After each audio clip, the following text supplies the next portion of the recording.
Julie, 21 mars 2020. 17 mars, confinement. Attestation de déplacement. De bonnes vieilles querelles françaises pour l'heure. Dans les quartiers pavillonnaires, les riches se prélassent dans leur jardin de Primevère ou partent par le train dans leur immense résidence secondaire. Les pauvres, isolés dans leur étroit appartement délabré, sont fliqués pour entrave au règlement sanitaire. Les actifs, accrochés à leur travail pour certains non capital, craignent non pas la suspicion des gens porteurs, mais la dépression par l'angoisse de la perte de l'emploi vital.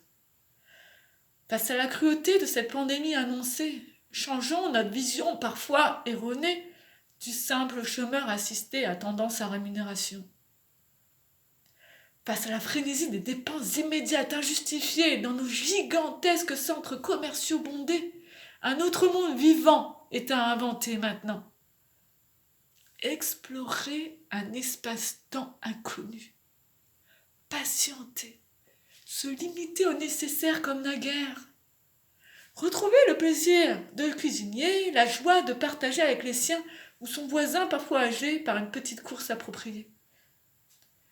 Quelles règles, quelle éthique à adopter face aux bébés naissants séparés de leur maman, face à l'isolement des défavorisés dans nos sombres cités mal aimées.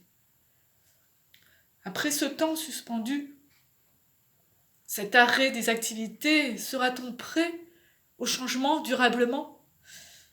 Alors, enchantons le moment présent, fragile, pour réinventer l'avenir peut-être difficile, mais prometteur, dans un monde meilleur, fraternel, solidaire et vainqueur.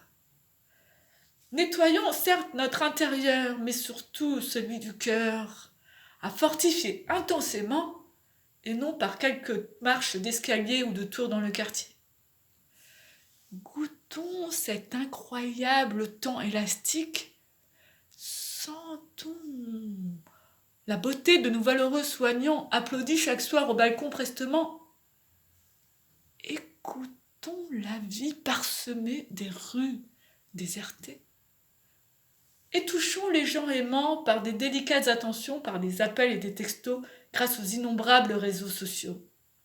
Car oui, il y a des solutions pour demain face à la propagation de ce virus malsain. Développons notre bonheur intérieur salvateur. Sensible à la divine nature jaillissante, reste à fructifier une humanité florissante.